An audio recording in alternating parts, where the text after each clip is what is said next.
Bonjour, j'espère que vous ça va, parce que moi non.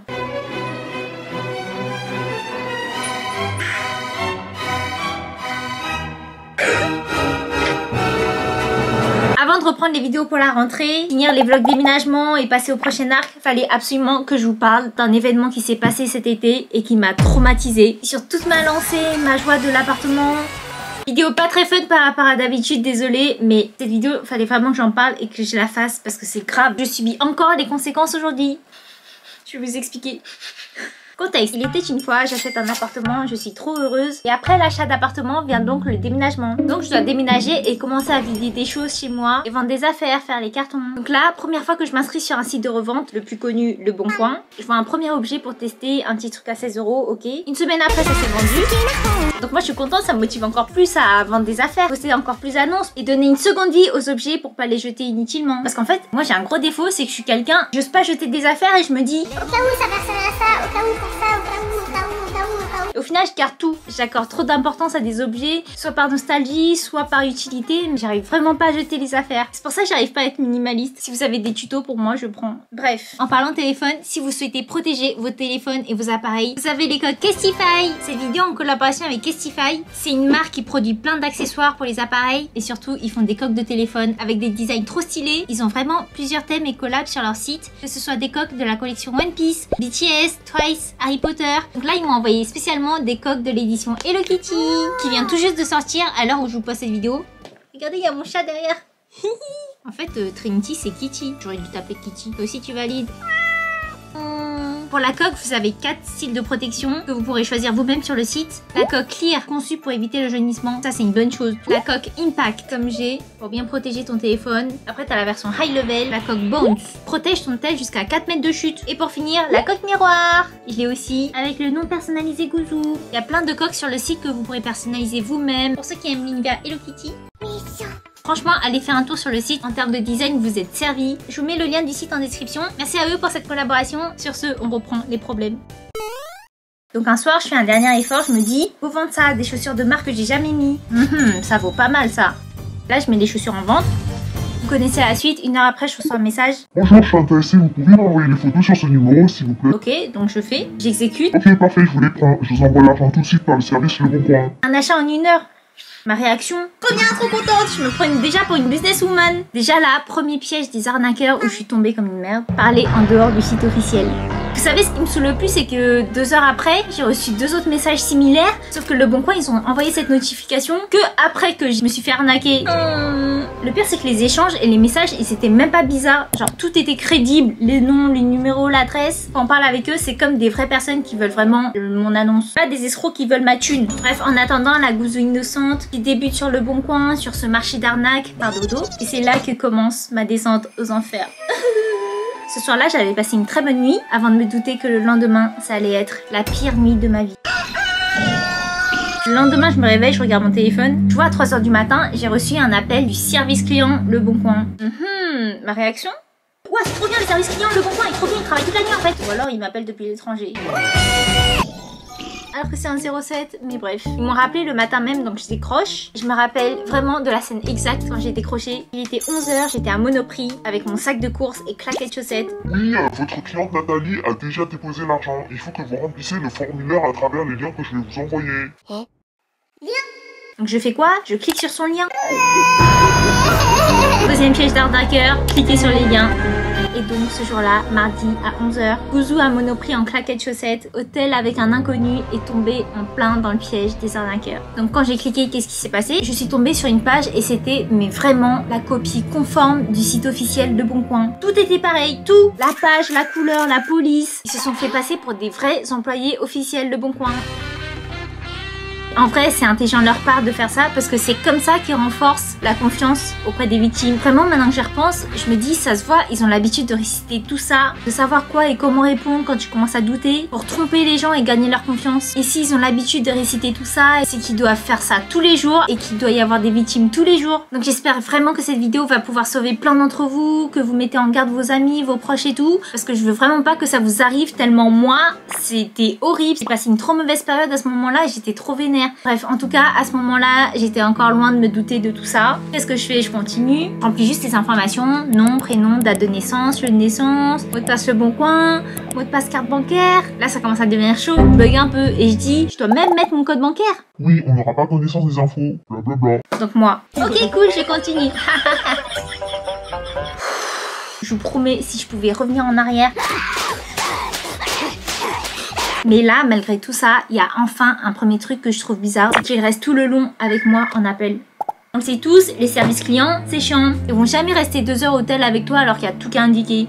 Donc là, ça m'a mis mon premier puce à l'oreille. Pourquoi il reste au tel avec moi? Je vais remplir ton formulaire. Occupe-toi des autres clients. Après, ils me disent... Si vous recevez des codes, dites-les-moi. C'est des étapes nécessaires pour activer votre compte et que vous réceptionnez l'argent sur votre compte. Donc moi, je fais quoi? Je continue de leur donner le code. 4e piège, donner les codes. Voici le code pour valider le paiement de 750 €. Je donne le code. Voici le code pour valider le paiement de 750 €. Je donne le code. Voici le code pour valider le paiement de 750 €. Je donne le code. Et le pire, pour regagner encore plus ma confiance, il m'a sorti... Allez sur votre compte et vérifiez que vous n'avez pas été débité, je vous laisse vérifier. Je suis partie voir, j'ai fait ah oui, ok, fais confiance. Là on raccroche, il me dit qu'il me rappelle en fin d'après-midi pour confirmer la réception du paiement. Jusqu'ici tout allait bien. C'est ce que je croyais, que tout allait bien. Enfin je vais réceptionner mon argent et pouvoir envoyer le colis. Donc il se passe rien de bizarre entre 13h et 15h de mon côté. Je fais ma vie, je vais à mon appart, je commande des trucs pour l'appart. C'est là qu'à 17h je reçois un appel encore du service Le Bon Coin. Ils me disent que tout le formulaire que j'ai rempli pendant 2 heures ce matin, ça a pas marché et que je dois tout refaire. Ça m'avait trop saoulé, mais je l'ai refait. Autre chose qui m'a mis la puce à l'oreille d'ailleurs, je me suis dit c'est vraiment trop chelou, encore une fois, c'est qu'ils te font lire une politique de confidentialité qui fait toute une page. Le mec il a dit, Et vous êtes obligé de le lire à voix haute. je pouvais pas lire dans ma tête toute seule dans mon coin, c'est trop chelou. À ce moment-là, je me suis dit, j'espère que c'est pas un arnaqueur. Mais si, c'était un arnaqueur. J'étais en mode c'est bizarre, mais je le fais quand même. Et là, je crois que c'est une des choses que je regrette le plus parce que quand j'en ai parlé à mon pote, si on pense encore plus loin, il peut enregistrer ma voix avec une IA, reprendre la voix, utiliser pour arnaquer d'autres personnes ou faire d'autres usages, je sais pas quoi, c'est flippant. Quand mon pote il m'a dit ça, vous savez pas à quel point j'ai chialé et j'étais trop dans le mal parce que imaginez, il y a des gens qui tombent dans le panneau à cause de ma voix qu'ils utilisent avec une IA ou je sais pas quoi. Ah bref, j'ai envie de trop pleurer là. À ce moment-là, j'avais pas encore réalisé que c'était vraiment un arnaqueur. Mais d'un autre côté, continue à te rassurer en te disant Ne vous inquiétez pas, une fois ça de fait, il n'y aura plus jamais besoin de refaire. donc là je refais tout pareil, ça commence à me saouler de ouf. J'étais contente en vrai. Fin de la journée, je me suis dit enfin, bientôt fini. Je vais envoyer mon colis et recevoir l'argent. Et fin de l'histoire, c'est tout. Je commence à préparer l'emballage pour envoyer direct le colis le jour même. Je nettoie les chaussures une 3e fois, toute contente. Je vous promets, je me fais la peine quand je repense à la joie que j'avais ressentie à ce moment-là de vendre quelque chose en moins de 24 heures. Pendant que l'arnaqueur est en train de me débiter plus de 2000 €. Et là, vraiment, je sais pas quelle chance j'ai eu, mais il était 17-18 heures. En même temps que j'étais au tel avec l'arnaqueur, bah, j'étais sur Discord avec un pote, on va l'appeler Toé, qui m'a vraiment sauvée. Parce qu'en fait, on faisait une partie d'échecs sur Discord. Et mais d'ailleurs, j'aime trop les échecs, c'est trop grave. Depuis que j'ai appris les règles du jeu, là, apprenez les règles du jeu, c'est un truc de ouf. Il me dit, ouais, tu fais quoi? Tu prends du temps, là, c'est à ton tour. Là, je lui raconte que j'étais toute la journée au téléphone avec le mec du Bon Coin et que j'allais envoyer le colis. Et il me dit, mais tu te fais arnaquer, là. Je vous promets, quand il a dit ça, d'un côté je voulais pas le croire, non c'est fou qu'est-ce que tu racontes, et d'un autre côté j'étais en mode j'avais plein de trucs à faire. Au final j'ai passé toute la journée au tel avec un arnaqueur qui a accès à toutes mes informations, mon adresse, mes mots de passe, mes codes de banque et tout. Je vous promets, le sentiment que j'ai ressenti à ce moment-là, c'est un mélange de haine, tristesse et colère envers moi-même parce que je me sentais trop bête en fait quand il m'a fait réaliser ça. J'étais anéantie. C'est vraiment le mot qui décrit parfaitement le sentiment que j'ai ressenti, tellement j'étais pas bien. Après, bah j'ai commencé à paniquer et stresser. J'avais peur qu'il débarque chez moi et tout. Non, vraiment, c'est flippant hein, parce que je suis toute seule chez moi. Ils ont accès à toutes mes adresses et tout. J'ai fermé toutes les portes de chez moi, j'ai fermé tous les rideaux et je me suis enfermée. Je commençais à stresser. Je vous promets que c'était la première fois de ma vie que j'ai ressenti ça et que j'ai eu autant peur et que je me sentais autant en danger. Tellement j'étais sous le choc et que c'était le bordel dans ma tête. Donc je savais même pas ce que je devais faire et tout. Comme je suis une fragile et je suis hyper sensible, toutes mes émotions passent par les larmes. J'ai chialé ma race pendant au moins 1 heure, même 2 heures, sans m'arrêter tellement j'étais pas bien. J'étais à ça de tout perdre.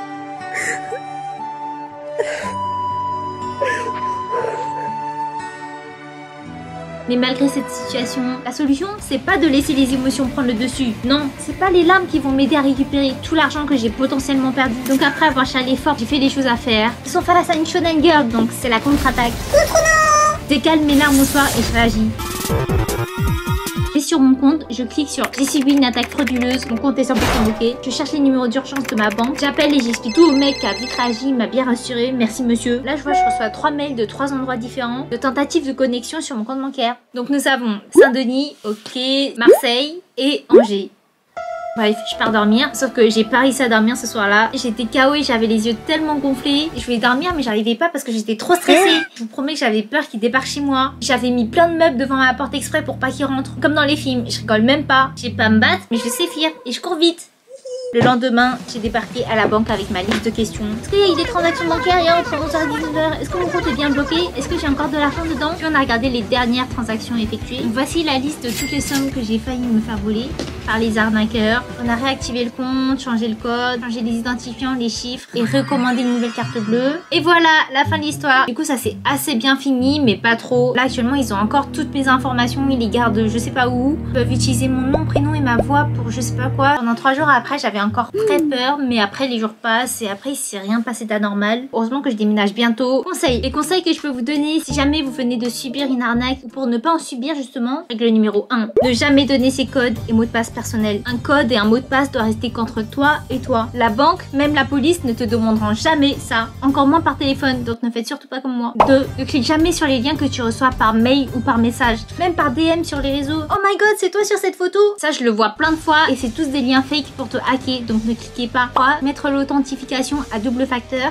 partout. Quand tu reçois un mot de passe sur ton téléphone ou autre pour être sûr que c'est bien toi. 4. Préservez votre identité. Je m'explique après ce qui s'est passé. J'avais peur qu'ils me retrouvent, que ce soit en bas de chez moi ou sur internet, genre WhatsApp et tout, vu qu'ils ont mon numéro. Quand j'ai pensé à ça, j'ai paniqué. J'ai direct enlevé ma photo de profil sur WhatsApp et j'ai changé le nom par blablabla. Je me suis dit, comme j'ai donné toutes mes infos, mon nom, prénom et ma date de naissance et tout, s'ils tapent mon nom et prénom sur les réseaux, mais ils me retrouvent. Donc là, je me suis dit, il faut absolument que je change mon identifiant sur les réseaux parce que ça fait trop perso. Donc j'ai changé mon identifiant par Mini Goujou pour pas qu'il y ait mon nom et prénom. Goujou, c'était déjà pris. J'ai changé mon arrobase partout sur Insta, YouTube, TikTok et même sur Twitch, ça sera mon arrobase si vous voulez me retrouver comme j'arrive bientôt. 5. Ne parlez jamais autre part que sur le site officiel de l'annonceur. Du coup, j'ai trop le seum parce que si j'avais vu ce message plus tôt, bah j'aurais juste ghosté le premier message et c'est tout. Au moins, le plus important, c'est qu'il m'est rien arrivé et que maintenant je sais tout ça. Voilà toute cette histoire qui est partie d'une seule action sur mon téléphone avec la super coque Hello Kitty, lien en description, n'oubliez pas. Je vous raconte tout ça surtout pour que vous tombiez pas dans le piège comme moi j'ai fait bêtement. À chaque fois il se passe quelque chose comme ça où j'en entends parler, je me dis oh ouais mais ça arrive qu'aux autres, ça va pas m'arriver. Mais si, cette fois ça m'est vraiment arrivé. Ça peut arriver à n'importe qui, n'importe quand, donc ne vous faites surtout pas avoir. Moi j'étais trop vénère et j'espère que cette vidéo va vous mettre en garde. Et c'est là je me suis dit, mais vraiment en ce moment je suis trop dans ce mood. Une décision, une action qu'on fait, ça peut tout changer. L'heure qui arrive, tes émotions, ta journée, tes vacances, ton année, ton compte bancaire. En tout cas maintenant tout est bien qui finit bien. Enfin, pas trop, puisque maintenant...